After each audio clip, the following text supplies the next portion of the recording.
In the world of football, Brazil is the superpower.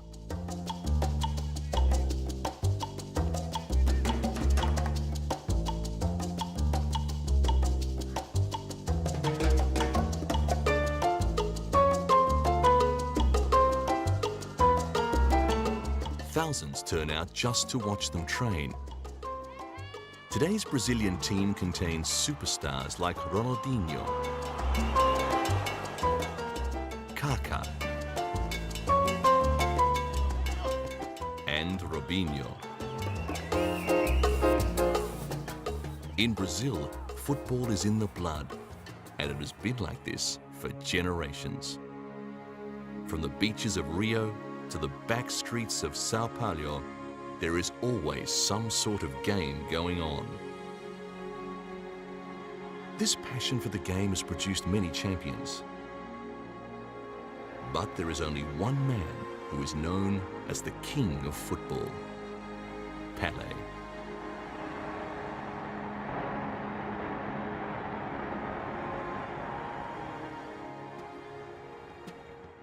In 1957, in his first full year with Santos, and at the age of 16, Pelé became the Campeonato Paulista's highest scorer. He remained the league's top scorer for 9 consecutive years.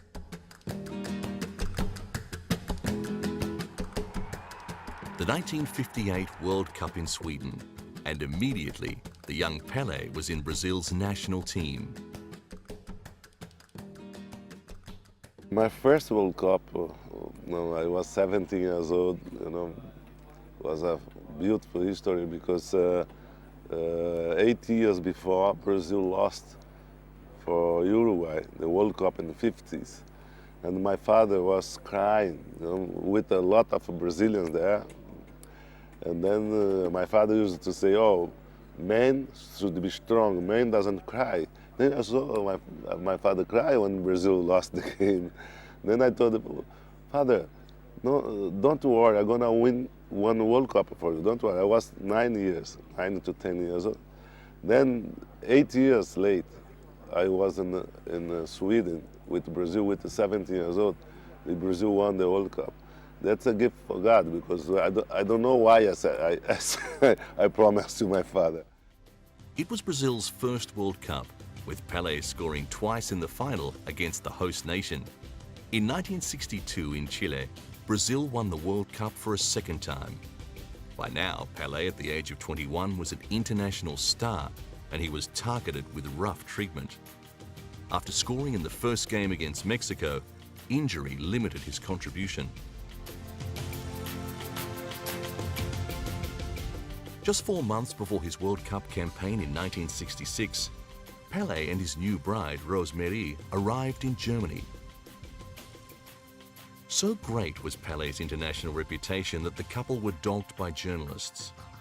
But Europe was interested in Pelé for other reasons. The top clubs had been trying to tempt him to play in Italy or Spain, but Brazil's national treasure was staying put at Santos. At the start of what they had hoped would be a private honeymoon, cameras and the press continued to be intrusive, placing enormous stress on their new marriage. Just one day after her wedding, Rosemary was discovering what it would be like sharing her life with a superstar. Soon Pelé and Rosemary would have their first daughter, Kelly Christina. The 1966 World Cup tournament was held in England, and having won the 2 previous cups, Brazil were the outright favourites. 6 of Pelé's Santos teammates were in the Brazil squad. Lula, the Santos coach, had stopped likening Pelé to other players, saying he was incomparable. Rival World Cup teams started focusing on Pelé and the other Brazilian playmaker, Garrincha. In the group stage, Brazil were defeated by Hungary and Portugal in controversial circumstances. The English referees seemed to miss an unusually large number of fouls to the top Brazilian players. After an incident in the game against Portugal, Pelé limped for the rest of the game. This was before the days of red and yellow cards. Brazil did not make it beyond the group matches. After the tournament, a disappointed Pele declared he would not play any more World Cup matches. So dazzling was Pele's on-field performance that he was dubbed Ore, the King. An act of parliament was passed to prevent Pele being lured to Europe, and the Brazilian government ensured he was the most highly paid professional sportsman in the world.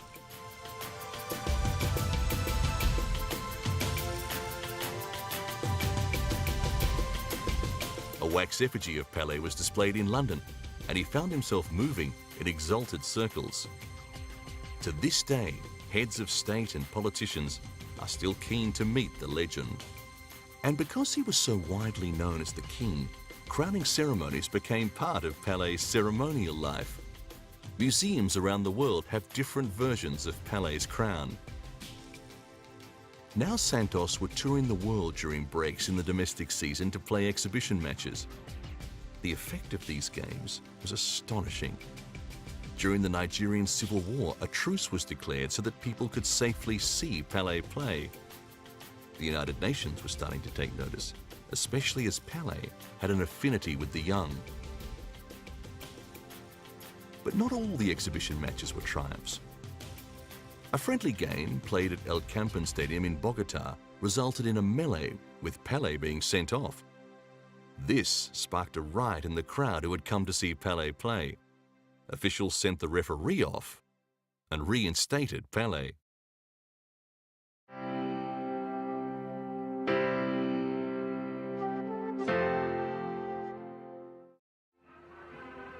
In November 1969, Pele had scored his 999th goal. And in an away game against Vasco da Gama, the crowd were keen to see the Molissimo, Pele's 1000th goal. When Andrada, Vasco's Argentine goalkeeper, prevented Pele's first attempt, the crowd in Rio's Maracana Stadium were furious, even Vasco da Gama fans.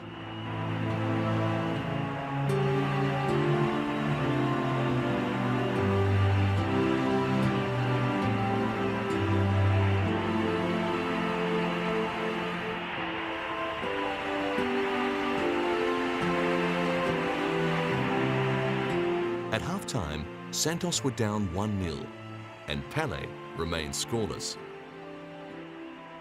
Vasco were desperate to prevent Pele scoring, with their full back even heading an own goal to keep Pele from his record.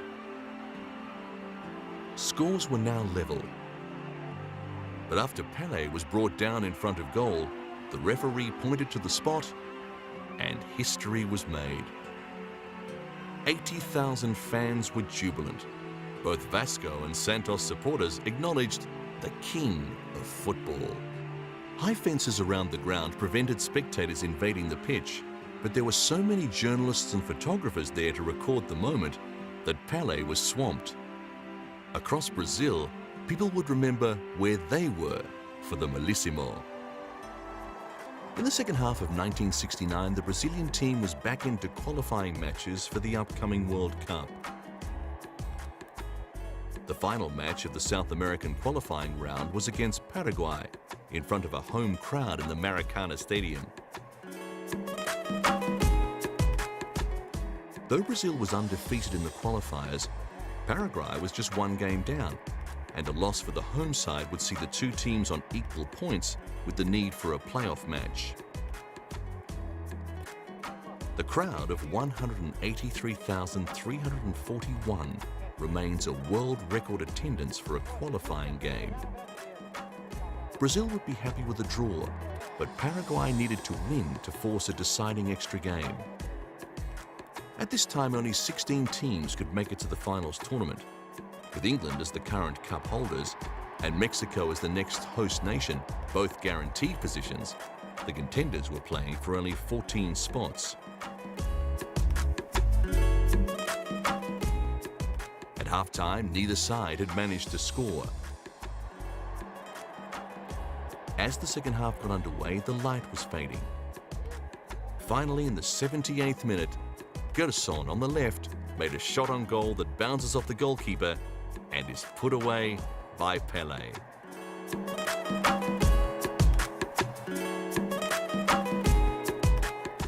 Brazil made it through to yet another World Cup tournament.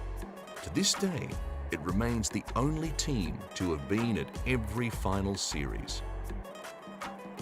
Pelé had shown no sign of following through on his threat not to be involved in the next World Cup, but the whole team was aware that just playing beautiful football may not be enough to get Brazil to the last game. Brazil's 1970 World Cup campaign was headquartered in the Mexican city of Guadalajara. Though everybody was entranced by the footballing superstars, they were not the favourites. Coach João Saldanha, who had seen the team through a flawless qualifying campaign, had been making enemies. He said that Pelé and Tostão would not play in the same team, even suggesting that Pelé might be dropped. But Saldanha himself was dropped, and Mario Zagallo found himself in the manager's job.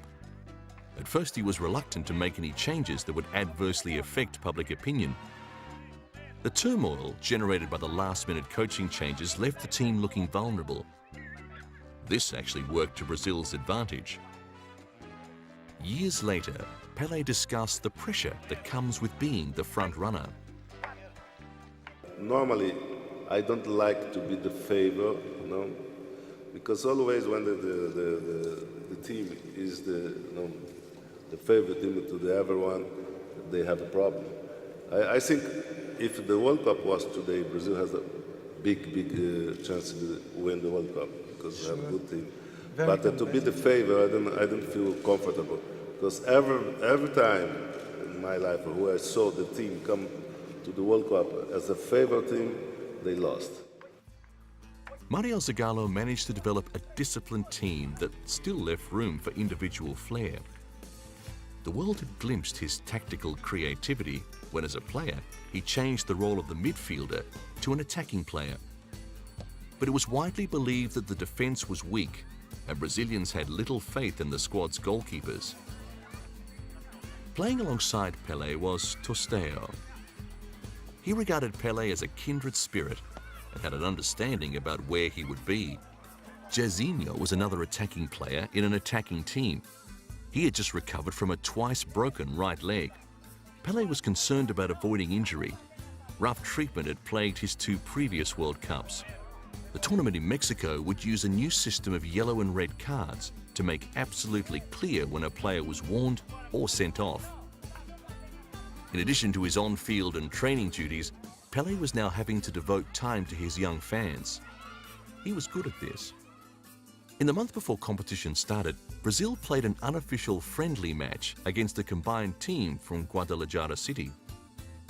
The Brazilians needed to adjust to local conditions. Not only would the competition be held at the peak of summer, but altitude would be a factor. Guadalajara at 1,590 meters and Mexico City at 2,240 meters both presented difficulties for athletic ability. Any game time was valuable for the players to put into practice the guidelines that Mario Zagallo was giving them. Defenders were allowed to come forward if the situation was right. The team was rehearsing ways of transforming to different configurations without becoming vulnerable.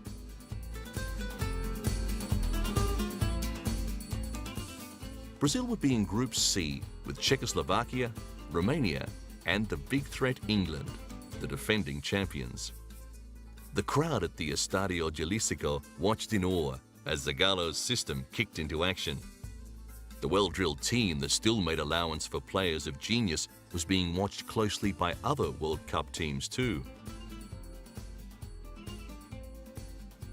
England, who had a reputation as the best defenders, still felt that although Brazil had a devastating attack, they were fragile at the back. Critics were saying that a team of champions is not necessarily a championship team. Not many believed this, except the nervous audience back home in Brazil. In the end, no one was surprised that Guadalajara City went down to Brazil 3-0, with Rivelino, Clodoaldo, and Pelé all scoring goals.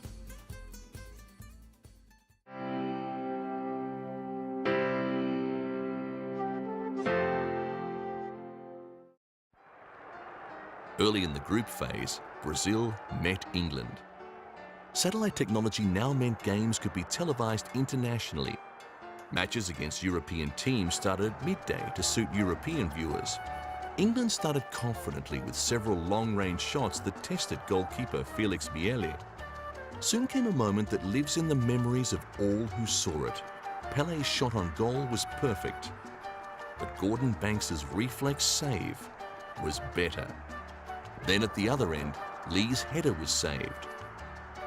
As the game progressed, the temperature rose to 37 degrees. Because of the early start, FIFA had agreed to a new substitution rule for players without injury. Both sides were fierce in attack, but in the second half, the heat was causing England to wilt. At the 100-minute mark, everything changed. Tosteo passed to Pele, who passed to Jairzinho. Brazil's supporters in the Estadio Jalisco went wild. England had been regarded as their strongest opponent.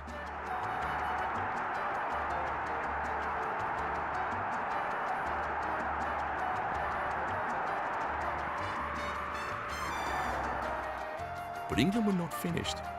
Manager Alf Ramsey brought on Astle and Bell for Bobby Charlton and Francis Lee, and the team went all out for the equaliser.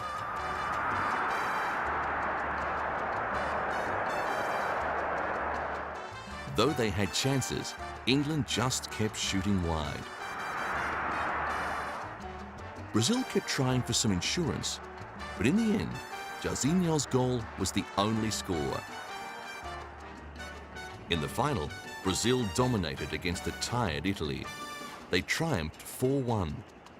Brazil had won the Jules Rimet Trophy for a third time. This was the same trophy won by Uruguay at the first World Cup in 1930. The winner's name was inscribed at the base, and the statuette was held until the next tournament. But the charter stated that any nation winning it 3 times would get to keep it. The prize had spent World War II hidden under a bed, and it had been stolen in England and buried, only to be dug up by a dog named Pickles. The golden statuette of victory would now stay with Brazil forever. But nothing is so simple. In 1983, the Jules Rimet Trophy was stolen from the Brazilian Football Confederation's headquarters in Rio. Though the thieves were caught, they had melted the trophy down, and the prize that Pelé and his teammates had worked so hard to win was lost forever. On July 18, 1971, Brazil played Yugoslavia in another landmark match. Pelé had announced that he was retiring from the national team, and more than 138,000 packed the Maracana Stadium to see Ori wear the Brazil shirt for one last time. During his long career, Pelé had set many records, but this was different. The outcome of the match was unimportant, though Brazilians assumed that their team would win. Yugoslavia was a worthy opponent. The nation had fielded a World Cup team for the first competition in 1930, and at that time they had performed well in 5 World Cup tournaments. But the sight of the legendary number 10 jersey on the field was irresistible. The Yugoslavs certainly knew they were in hostile territory. Every time Pelé went near the ball, the crowd went wild. Brazil would come out victors 2-0 with goals to Revellino and Gerson. Even though the king did not score, it didn't matter. After the final whistle, he was swamped by the press. Like so many times before, the crowd had come to see Pelé. He paid tribute to the Maracana with a lap of honor.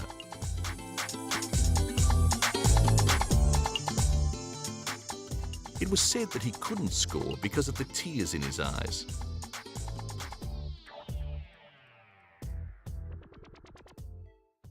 On a television show, Pelé explained why he was retiring from the national team. Olha, é o seguinte, eu acho que a gente deve saber quando parar, né? E eu dei tudo mesmo na minha vida ao futebol brasileiro, à seleção brasileira.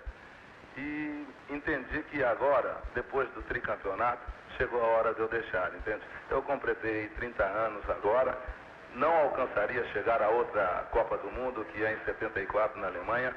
Se chegasse, talvez eu só iria começar. Então eu resolvi dar oportunidade à seleção brasileira. Then viewers got a glimpse of an experiment with a new career path. Meu bem,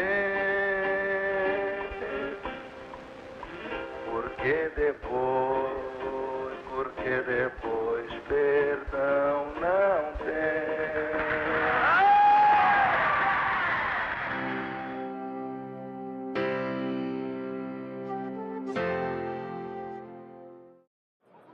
Santos continued to play international exhibition games to show Pelé to the world. This match was against the Egyptian national side, the Pharaohs.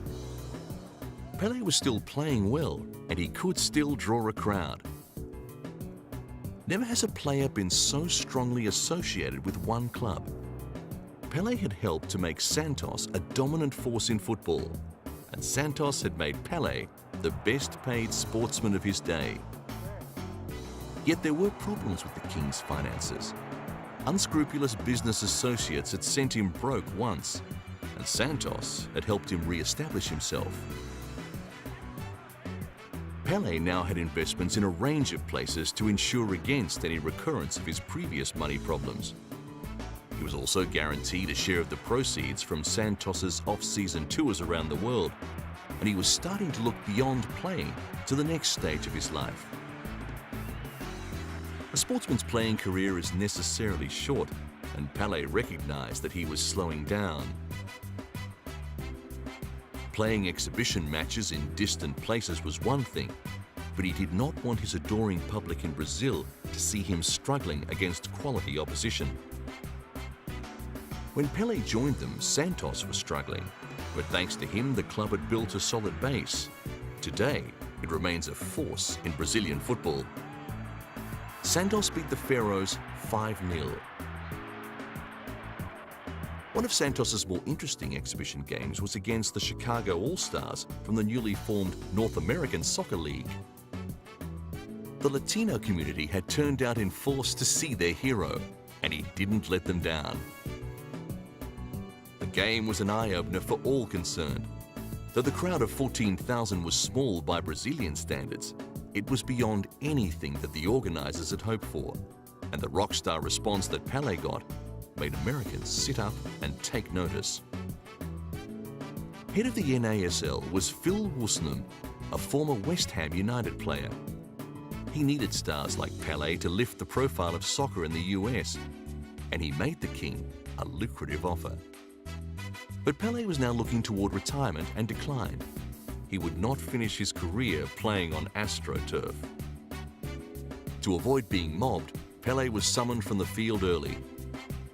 Santos won 5-1.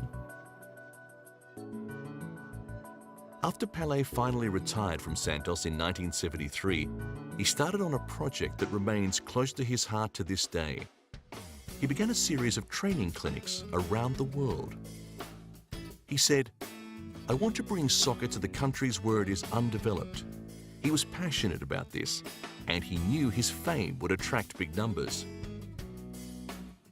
This skills and fitness session at the old Empire Stadium in the Maltese capital Valletta drew not just boys wanting to learn from the master, but there were several camera crews, and the seats were full. This emphasis on fitness had been important to Pelé's success. After receiving injuries early in both the 1962 and 1966 World Cup campaigns, he had to focus on regaining his full capacity via specially tailored exercises.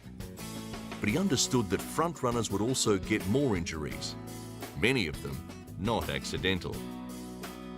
Being fitter than your opponent meant that you had a better chance of avoiding damaging situations on the field. Though skills work with young players became a theme in Pelé's life, he was about to confront new difficulties that would change his plans.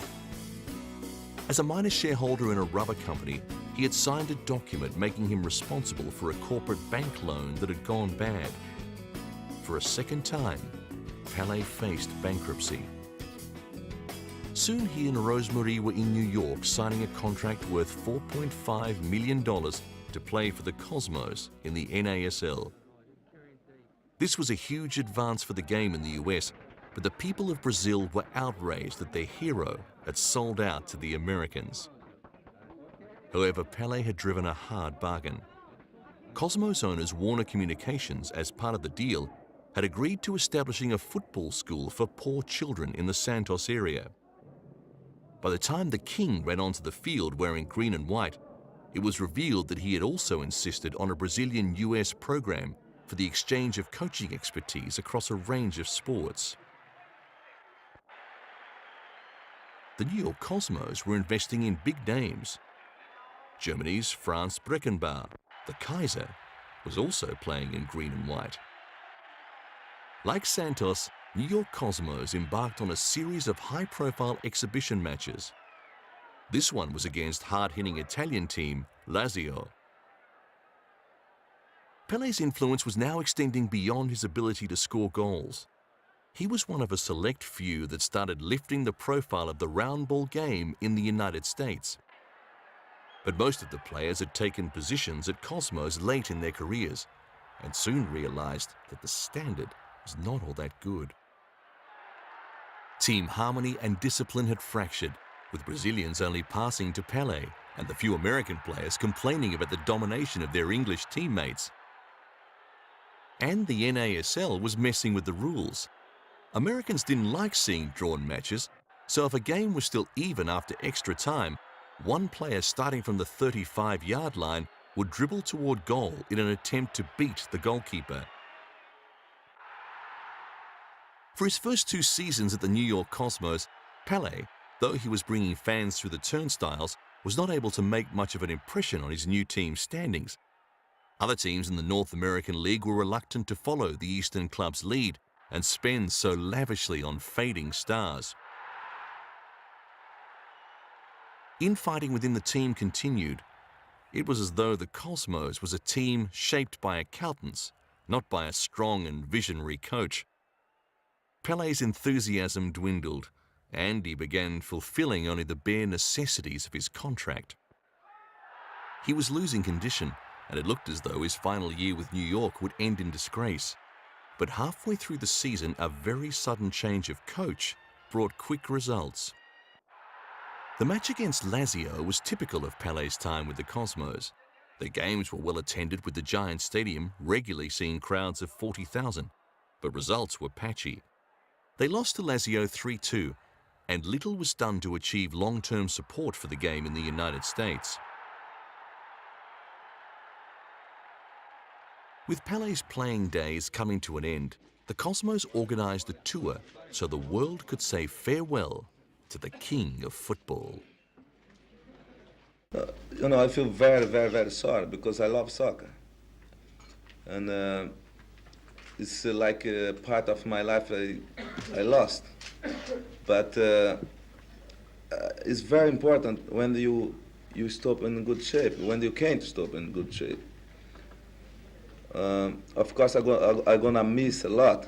I'm gonna be around. I'm gonna stay in a nice state. I asked to the coach if I can practice with the teammates sometimes. But it's important you stop when you are in a good position, in the top of your career. I know I'm gonna miss, no doubt about it. Are you gonna go back to Brazil?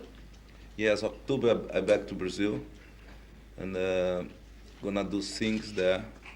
And then maybe in the season, I stay 2 months, 2 months and a half, 3 months with the team at the Cosmos because I want to see games, to be around. After Tokyo, the New York Cosmos continued on to Calcutta, where they would meet Mohun Bagan, Asia's oldest football club. The reception at the airport was overwhelming. Everyone knew that Pelé was popular, but this was something different. It was clear that he had become a global brand. Other players like Giorgio Chinaglia were ignored. Chinaglia would go on to become the Cosmos' most prolific scorer. Defender Brian Rowan was also bemused with the media response his teammate was being subjected to. The match against Mohun Bagan in front of 100,000 people was a 2-2 draw, but the result was not important. People just wanted to see Pelé play, and increasingly just to see Pelé. He was accustomed to the media glare, and his easy, polite manner endeared him to the public.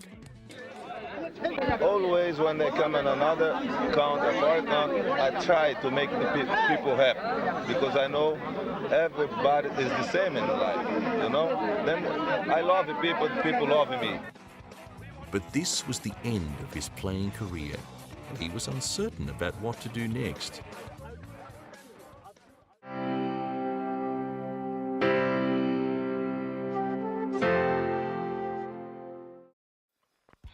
In conjunction with soft drink maker Pepsi, he embarked on a series of youth clinics to nurture talent in economically deprived parts of the world where plentiful talent was limited by lack of opportunity. He had no interest in a coaching role, yet he wanted to stay close to the game. He had been a generous contributor to children's charities, and this type of work allowed him to combine his humanitarian concerns with his passion for football. Although Pelé still described himself as a simple country boy, others saw him very differently. Just after his retirement from football, Brazil's ambassador to the United Nations said of Pelé, "He spent 22 years playing soccer, and in that time he has done more for goodwill and friendship than all of the ambassadors ever appointed." Though he had re-established his financial security, he could not forget his humble origins, and was keen to help young people find a way out of poverty. Here in Kenya, football had huge grassroots popularity, and although the athletic ability of the young players showed great potential, none were making the jump to international teams. Pelé had influenced young people's attitude to the game in Brazil, and he was working to have players from developing countries take on a similar role. This became a media quest to find the next Pelé. And to this day, talented young footballers are burdened with the epithet, the new Pelé. But for Pelé, these types of football clinics were about more than just improving skills. He believed to be a good player, you had to be a good person. These training exercises should also build character. Years later, he explained to young people in Mexico advice from his father that had guided his life. Yo, cuando empecé a jugar, mi papá me decía siempre, oiga, tú quieres ser un gran jugador, tienes que se preparar, porque el don de jugar fútbol, Dios te lo dio. Esto no hizo nada. Ahora, si tú fueras siempre un buen muchacho, un buen hombre, siempre respetando la persona, siempre respetando el oponente, ahí sí usted va a ser un gran jugador, porque tú vas a ser mejor hombre de que deportista. To celebrate his 50th birthday, 17 years after he had left the New York Cosmos, a charity match had been organized. Milan's San Siro Stadium was the venue, and a healthy crowd was there to see the king once again. He'd been in training, so he would not disappoint his fans. Pelé led a Brazilian side against the rest of the world team. The match was such a success that it would be the first in a string of similar charity matches. Pelé's work with youth has been a constant throughout his life, and he still retains a peculiar aura.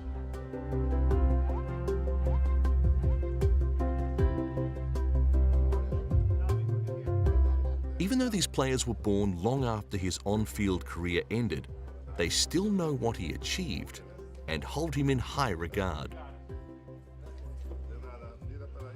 This tournament brought together student teams from schools in Brazil, Bolivia, South Africa, and the United States.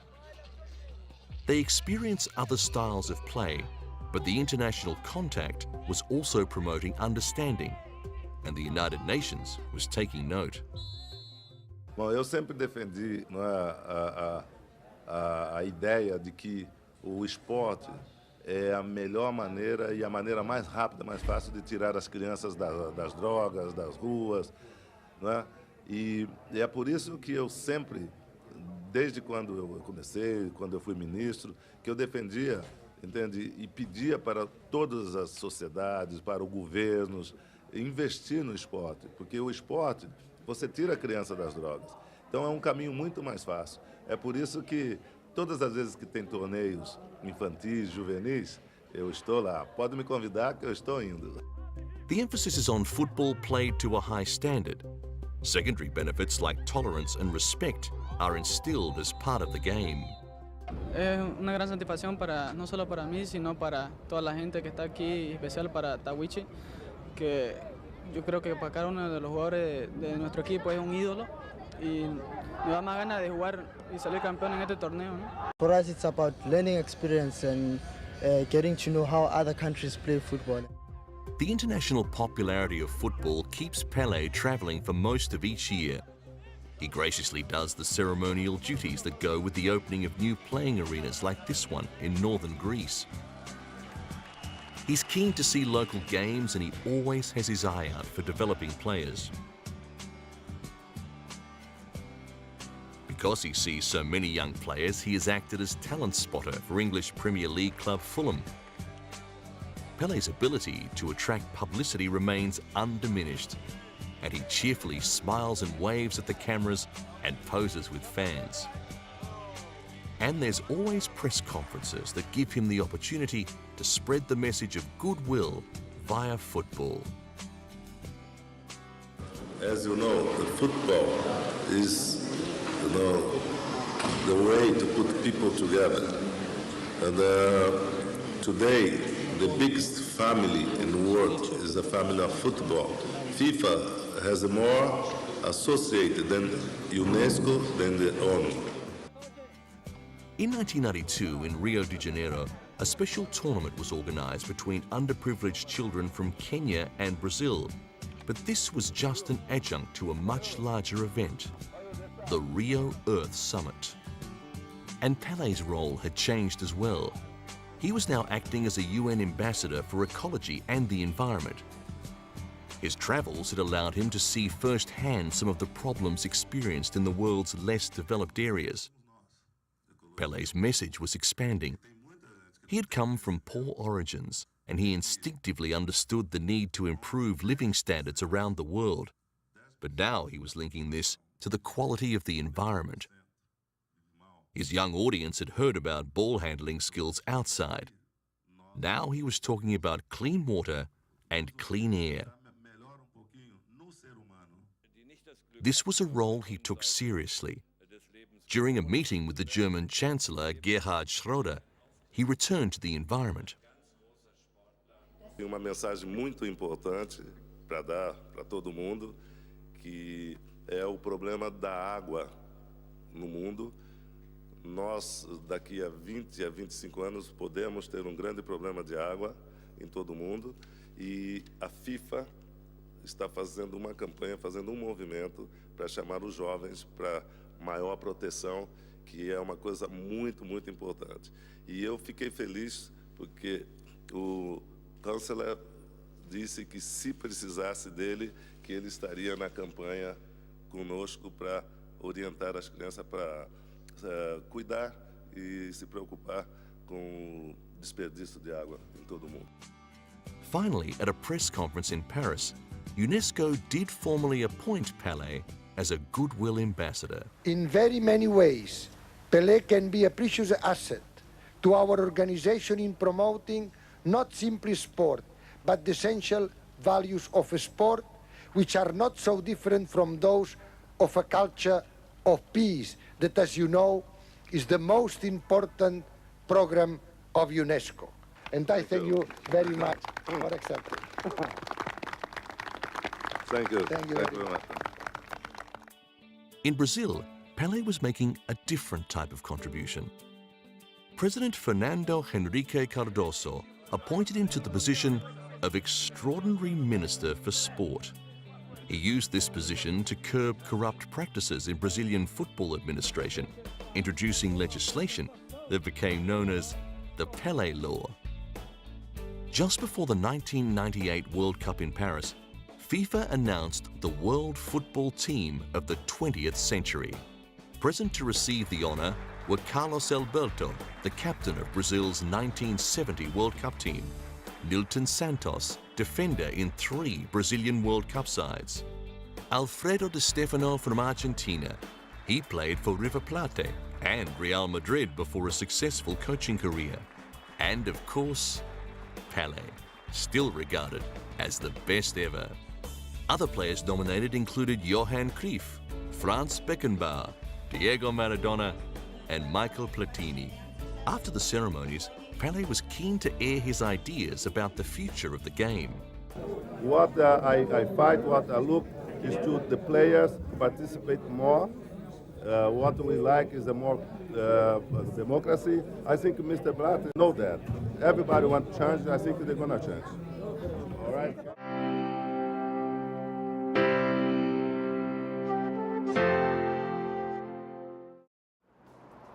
Honours just keep flowing for Pele.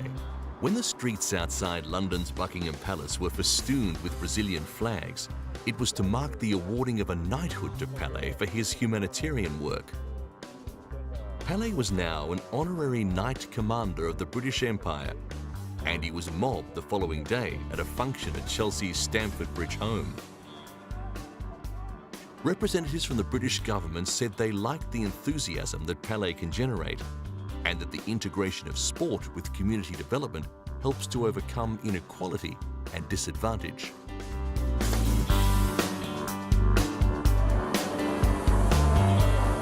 There is one team of young players that Pele watches very closely: Brazil. During the lead-up to significant tournaments when Brazil are preparing, Pele is usually there. Naturally, he loves Brazil and he keeps an eye on players' form, understanding who they will be up against in opposing teams. But sometimes he's called on as a mentor. Ronaldo's career bears similarities to Pele's. He burst onto the scene at just 17 and went on to World Cup glory. And, like Pele, he suffered serious injury. He ruptured a tendon in his right knee during a match with his Italian side, Inter Milan. Despite the best medical attention and intensive physiotherapy, it looked like the injury would finish his career, and Ronaldo was losing hope. Realmente passei a acreditar mesmo na minha recuperação, talvez depois que o Pelé, né, teve na minha casa e que me comentava sobre uma lesão que ele teve em 1966 e que muitos médicos ameaçaram a carreira dele, dizendo que não poderia mais voltar a jogar futebol. E ele ficou 1 ano e 6 meses recuperando e retornou bem e ainda ganhou o Mundial de 70. E essas histórias realmente me motivaram, essa principalmente me motivou para eu não desistir e para eu continuar lutando para recuperar. Pele convinced Ronaldo a complete recovery was possible. Se fizer bom trabalho com ele, não forçar a obrigá-lo a ser o Ronaldinho, a ser um Pelé, ou a ser um Maradona, ou a ser quem for. Se não obrigar, deixar ele jogar normalmente, eu acho que ele volta a jogar o seu futebol. He did, and went on to win the FIFA Player of the Year award for a second time. The lead-up to the Beijing Olympics saw Pele at the Forbidden City. Rio de Janeiro was in the running to become the host city for the 2016 Olympics, and Pele was in Beijing as goodwill ambassador lobbying his capital's proposal.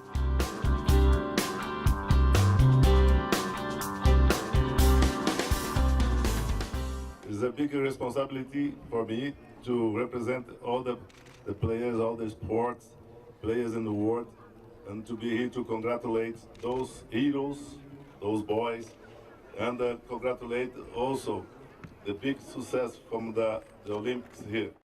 This means a lot for me. And then I take this opportunity to ask to you, Rio de Janeiro waits you for 2016.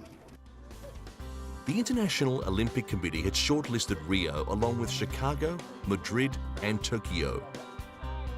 Because the Summer Games had never been held in South America, people believed it was Rio's turn, but the city was leaving nothing to chance. Pele was the Rio proposal's secret weapon.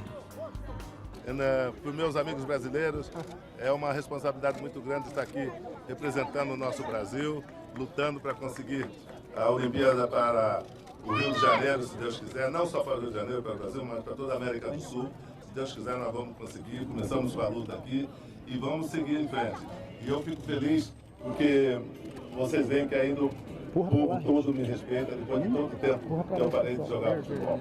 E eu espero não decepcioná-los. E se Deus quiser, nós vamos chegar lá. Obrigado.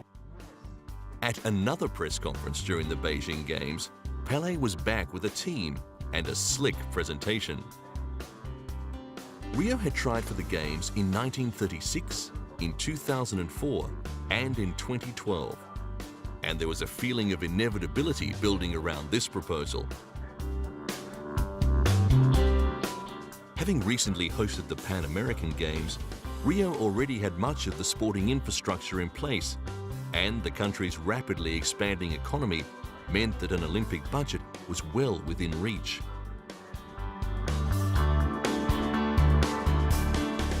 It's impossible to underestimate Pelé's contribution. His charm and easy wit continue to endear him to the press. My time, professional could not be in Olympics, unfortunately. And with the respect to all the Brazilians, if I was there, Brazil will have the medal.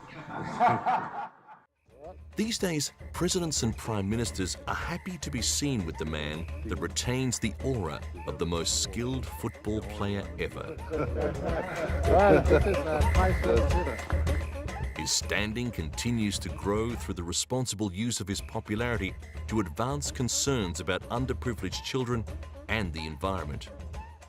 Rio de Janeiro won the 2016 Olympic bid, and Brazil will also be hosting the 2014 World Cup. This man, the king of football, will continue to remain at the heart of world sport.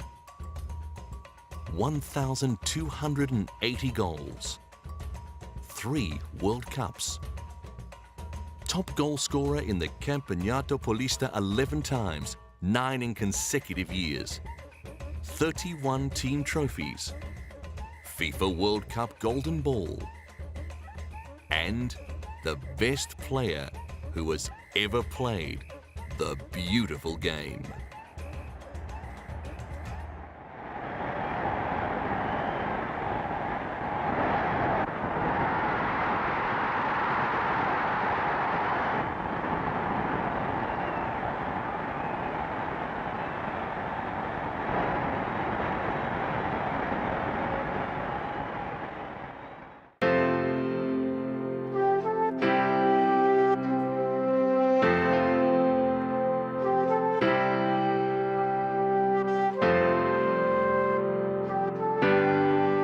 Top Brazilian players.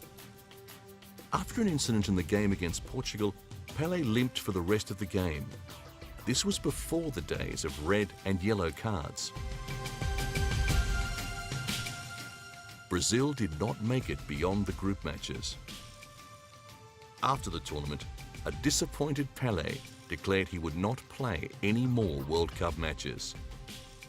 So dazzling was Pelé's on-field performance that he was dubbed Ore, the King. An act of parliament was passed to prevent Pelé being lured to Europe, and the Brazilian government ensured he was the most highly paid professional sportsman in the world.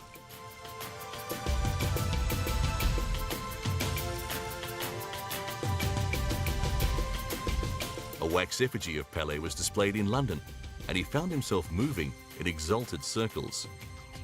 To this day, heads of state and politicians are still keen to meet the legend. And because he was so widely known as the king, crowning ceremonies became part of Pelé's ceremonial life. Museums around the world have different versions of Pelé's crown.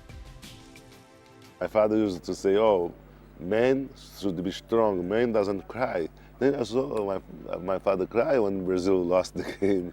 Then I told him, Father, no, don't worry, I'm gonna win one World Cup for you, don't worry. I was 9 to 10 years old. Then 8 years late, I was in Sweden with Brazil with 17 years old. Brazil won the World Cup. that's a gift for God, because I don't know why I promised to my father. It was Brazil's first World Cup, with Pelé scoring twice in the final against the host nation. In 1962 in Chile, Brazil won the World Cup for a second time.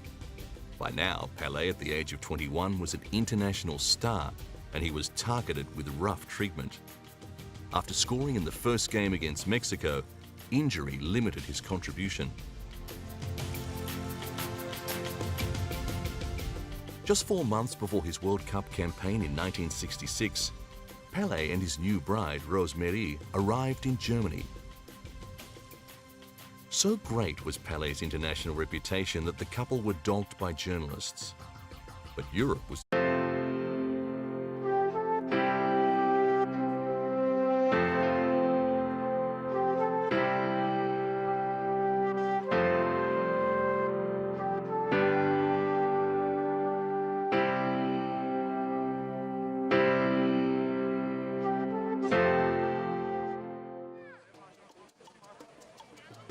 In the world of football, Brazil is the superpower.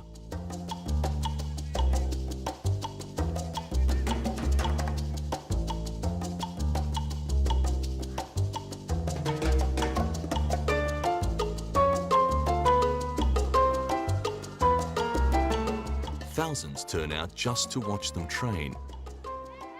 Today's Brazilian team contains superstars like Ronaldinho, Kaká, and Robinho. In Brazil, football is in the blood, and it has been like this for generations. From the beaches of Rio to the back streets of Sao Paulo, there is always some sort of game going on. This passion for the game has produced many champions. But there is only one man who is known as the king of football, Pelé.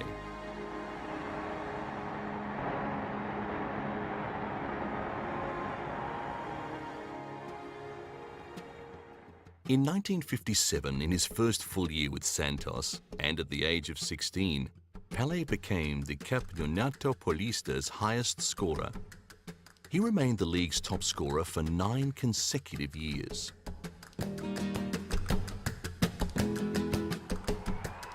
The 1958 World Cup in Sweden, and immediately the young Pelé was in Brazil's national team.